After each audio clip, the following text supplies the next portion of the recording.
राम राज्य में युवाओं की हुंकार या यूं कहे कि पुकार सरकार के सामने 15 दिनों से ये बुलंद आवाज कर रहे हैं, लेकिन चयनित अभ्यर्थियों को नियुक्ति नहीं मिल रही है।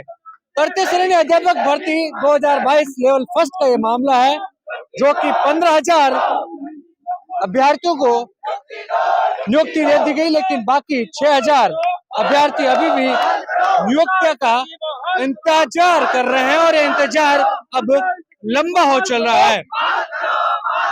15 दिनों हो गए डटे हुए, सरकार सुन नहीं रही, इतना क्या कसूर? अब सर कसूर तो क्या बताए सरकार जाने। हमारे जो पिछले हम 15 दिन से यहाँ संघर्ष कर रहे हैं, तो 1 महीने से हमें मंत्री विधायकों के पास जाकर बैठे हैं, हमें कोई अच्छा आश्वासन नहीं मिल रहा है। कसूर तो हम बताएंगे नहीं सर क्या हमारा, लेकिन हम लाखों की भीड़ से चयनित होकर आए हैं, सबको सभी साथियों को नियुक्ति मिल गई, हम ही यहाँ बैठे हैं। कितने पद पर भर्ती निकली थी, अभी कितने चयनित हो गए, आप कितने बाकी हो? 21,000 पदों में भर्ती हुई थी, 15,500 को चयनित हो गए, बाकी 4,000 हैं उनको स्कूल भी आवंटित हो गई, परंतु ज्वाइनिंग ऑर्डर मिल गए, परंतु स्कूल नहीं मिल पाए अभी। कब तक संघर्ष जारी रहेगा? ऐसे दिन रात डटे हुए आप? जब तक ज्वाइनिंग नहीं देंगे तब तक संघर्ष जारी रहेगा। देखिए, जब तक ज्वाइनिंग नहीं मिलती तब तक संघर्ष जारी रहेगा। कहाँ, कौन सी जगह से आए आप? करौली जिले से। करौली से। कितने दिन हो गए धरने पर बैठे हुए आपको? 15 दिन हो गए और अब तक हमारी क्या है, स्कूल अलॉटमेंट हो गया, लेकिन अभी तक हमें ज्वाइनिंग नहीं दी। क्या करें? कहाँ पेच कहाँ फंस रहा है? पेश सर, ये सबसे बड़ी तो गवर्नमेंट का पेश फंस रहा है, क्योंकि गवर्नमेंट चाहती नहीं है कि हमें नियुक्ति दे, क्योंकि उनको तनख्वाह देनी पड़ती है, उनके घर से जेब की तनख्वाह देनी पड़ती है, इसलिए वो चाहती नहीं है कि तनख्वाह दे, क्योंकि 21,500 की भर्ती थी और उनमें से 19,500 को चयनित हो गए, जिनको स्कूल अलॉटमेंट हो गई उसके बाद में भी, और 15,000 को तो स्कूल को दे दी। हमारी क्या है कि आचार संहिता की वजह से हम ज्वाइन नहीं कर पाए, और नहीं करने के कारण अभी हम फंसे हुए हैं, क्योंकि गवर्नमेंट अभी नहीं चाह रही है कि हमें नियुक्ति मिले। आचार संहिता के बाद गवर्नमेंट बने हुए अभी 2-3 महीने हो गए, लेकिन वो नहीं चाह रही है कि हमें नियुक्ति मिले। क्या बीती सरकार का कोई ढीला रवैया था, इस वजह से अटकी हुई है अभी भी? सर पूर्णतः ढीला रवैया होने की वजह से और अधिकारियों की लापरवाही इसमें कही जा सकती है। सबसे बड़ी लापरवाही, सबसे बड़ी मिसअंडरस्टैंडिंग अधिकारियों की, क्योंकि उनके ऑन रिकॉर्ड में मैं आपको दिखाना चाहूंगा सर कि उनके ऑन रिकॉर्ड में तो यहाँ स्पष्ट लिखा हुआ है कि लेवल 1 के 21,000 पदों में से 19,417 को नियुक्ति दी जा चुकी है और शेष पदों पर न्यायालय द्वारा स्थगन। लेकिन उन 19,417 में हम भी आते हैं। हमारे 15,500 साथियों को हमसे 5 महीने पहले नियुक्तियां दी जा चुकी हैं, 5 महीने की सैलरी वो उठा चुके हैं, और हम बच्चे 3,500 बच्चे इनमें से वो आज दर की ठोकरें खाने के लिए कहीं शहीद स्मारक पर धरना दे रहे हैं, कहीं जाने का। हमारे साथ में इतना जुल्म क्यों? जब सेम क्वेश्चन पेपर से वो पास हुए, वो चयनित हुए, और वो हमसे 5 महीने पहले स्कूल में लग चुके हैं, तो हमारे साथ में ऐसा जुल्म क्यों कि हम 3,500 बच्चों को दर की ठोकर खाने के लिए छोड़ दिया गया? सरकार से मैं अपील करना चाहूंगा कि जल्दी से जल्दी, और हम आज सुबह सीएम साहब के पास गए भी थे, हम 6-7 जने थे, और उनसे हमने निवेदन भी किया। हम पहले भी कई बार जा चुके हैं और दोबारा भी आज गए थे, क्योंकि हमारी कल कोर्ट की हियरिंग है, तो हमने उनको निवेदन किया कि सर देखो, इस आदेश के अकॉर्डिंग तो हम पे ये कोर्ट का आदेश लागू ही नहीं होता। तो उन्होंने बोला बेटा इसकी मैं जांच करवाऊंगा, और जांच करवाने के बाद में मैं जल्दी से जल्दी तुम्हारा काम करवाने का प्रयास करूंगा। आश्वासन मामला चल रहा है ना काफी समय से। कोर्ट का सर मामला जो है वो हम पर लागू नहीं है, ये अधिकारियों की मिसअंडरस्टैंडिंग ही है। खुद डिपार्टमेंट ये कह रहा है, इस बात को ऑन रिकॉर्ड बोल रहा है कि 21,000 में से 19,417 को नियुक्ति दी जा चुकी है। इसका मतलब हमको स्कूल में पहुंचाया जा चुका है, तो फिर हम यहाँ क्या कर रहे हैं?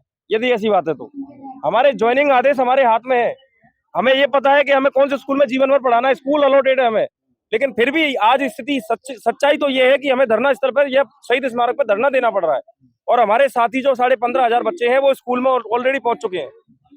तो अब मैं ये आरोप जो है मैं किस पे थोपूं? सीएम साहब पे थोपूं या सरकार पे थोपूं, या अधिकारियों की लापरवाही कहा जाए? इसे क्या कहा जा सकता है? इसे पिछले विधानसभा चुनाव के समय आचार संहिता लगी और आचार संहिता के चलते आप अटक गए। लोकसभा चुनाव आ रहे हैं और फिर कहीं अटक ना जाओ, आचार संहिता लगने वाली है।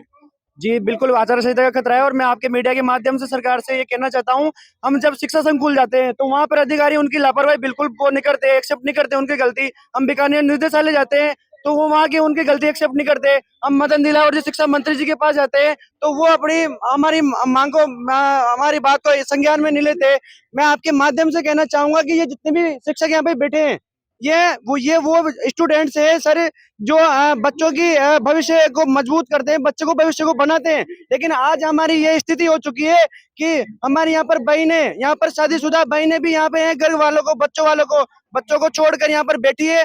बहुत ही भारी होता है सर घर परिवार को छोड़ करके यहाँ पर आना। और बरसात में, सर्दी में यहाँ पर 15 दिनों से यहाँ पे है। सरकार हमारे मामले को संज्ञान में नहीं ले रही है। आपके मीडिया के माध्यम से मैं यही विनती करूंगा सरकार से कि कल हमारी सुनवाई है और 13 तारीख को जिसे पैरवी कराकर हमारी यथास्थिति को बहाल किया जाए। धन्यवाद। और चयनितों से बातचीत कर लेते हैं, जो कि महिला चयनित है, इनसे बातचीत कर लेते हैं। क्या आचार संहिता कोई अभिशाप है आपके ऊपर?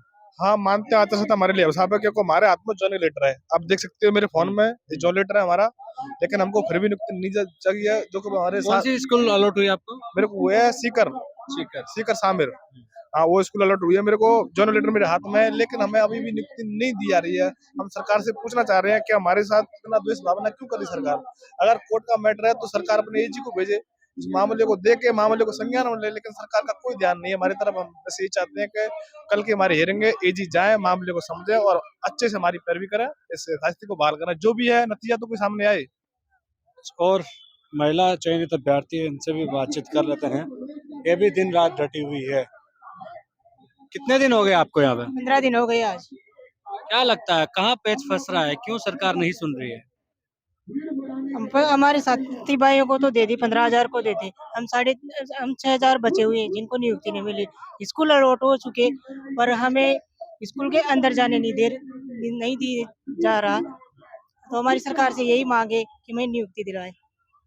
लोकसभा चुन के बच्चे हैं यहाँ पे 15 दिन से, 2 बच्चे विडो कैटेगरी से हूँ। चुनाव से पहले लगता है मिल जाएगी जो नहीं? हम तो आस लगा के तो यही बैठे हैं कि चुनाव से पहले हो जानी चाहिए, पर अब ये आगे का पता नहीं है क्या होने वाला है। क्या सरकार से गुहार लगाएंगे आप? बस यही है कि अब हमारा सारा काम हो चुका है। आशा तो यही कि हमें बस ज्वाइनिंग दी जाए, और यही वजह है कि हम यहाँ बैठे हैं, सब ज्वाइनिंग का ही है। और अब आप आगे देखते हैं, बट रहेंगे यहीं पे ही जब तक ज्वाइनिंग नहीं मिलती है। आशा है, उम्मीद है सरकार इस मामले पर संज्ञान ले और इनको, जो बाकी चयनित अभ्यर्थी है, उनको ज्वाइनिंग दे। और इस नियुक्ति को लेकर ही कहीं ना कहीं ये संघर्ष कर रहे हैं। और जब बाकी अभ्यर्थियों को नियुक्ति दे दी गई है, स्कूल अलॉट हो चुके हैं, तो इन बाकी चयनित अभ्यर्थियों को क्यों छोड़ा गया है, इनका क्या कसूर है? कैमरा सहयोगी मनोज के साथ विशाल शर्मा, जयपुर, राजस्थान तक।